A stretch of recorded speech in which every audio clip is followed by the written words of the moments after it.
Few years ago, I was putting my son to sleep at his bed. And while he was sleeping, I was watching him and I realized how much I love him. And I know that one day he will be leaving the house. And if he doesn't call me, it will break my heart. Then I realized that that is exactly what I have done. I left my hometown 30 years ago and I barely called my parents. Immediately, I pick up the phone and I dial back to my hometown. My dad answered, "Hello, who's this?" "Dad, this is Jorge. How are you?" "Oh, do you want to talk to your mom?" "No, no, no, no. I want to talk to you." Are you in any trouble?" "No, I am not in trouble. I want to talk to you because I was putting your grandson to bed and I realized how much I love him.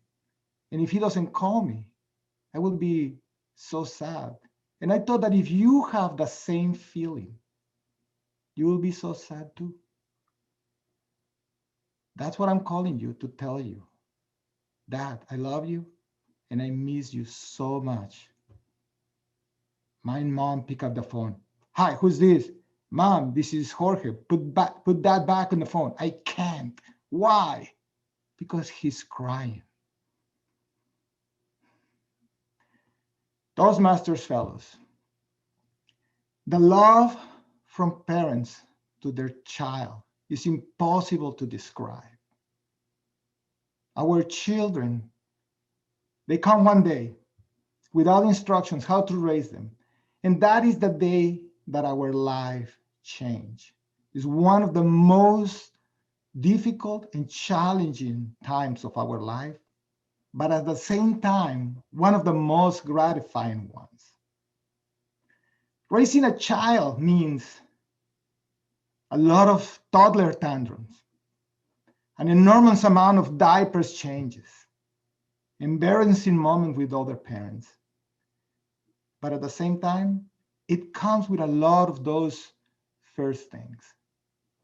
Their first words, their first hugs, their first day of school, their first day driving, their first accident, their first girlfriend, and the first time when you see him crying because somebody has broken his heart.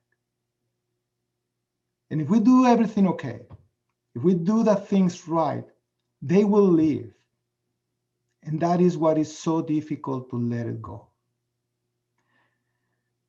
And I think, how am I going to let it go when I'm still thinking and remember when he was 5 years old and I put him on the soccer field and I was telling him, "Hey, go and kick the ball," thinking that he was a gifted athlete. And I said, "Go and run, kick the ball and run hard." And he started running and running. And then he suddenly started flying like a dragon around the field. How I can let it go when I still have memories. When I was teaching him how to ride his bike and I was pushing him up that hill and I was telling him, pedal hard, pedal hard. And he was saying, "Look at me, Dad, look at me, I can. I can." But those days are gone. Now he's at college, trying to figure out his life, trying to learn what he's gonna do. Girlfriend, job, internship, classes.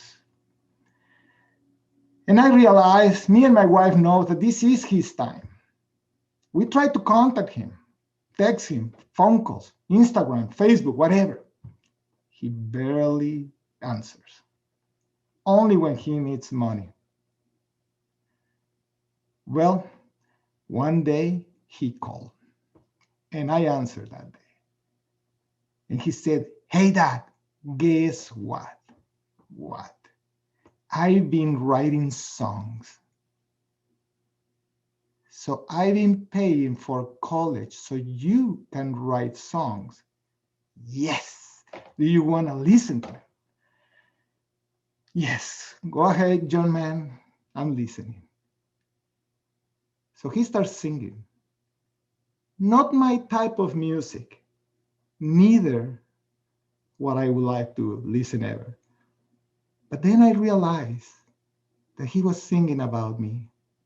And he was saying that he knows how much I love you. I love him.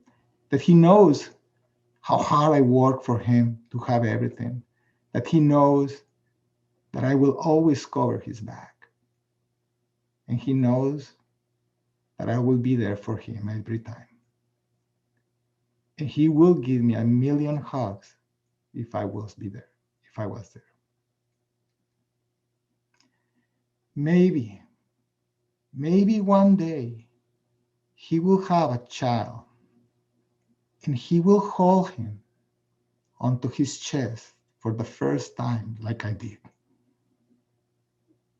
And he will know, he will feel how his heart will shatter into a million pieces and will be placed and built back again and again and again. But his time is now, and we need to let it go. And we need to let it go and do less holding and less protecting and be more cheering and listening, less nagging and more watching and trusting that he can become the man that one day I dreamed he could be. And most importantly, that I don't have to wait 30 years to receive my son's call. Madam Toastmaster. Thank you, Jorge.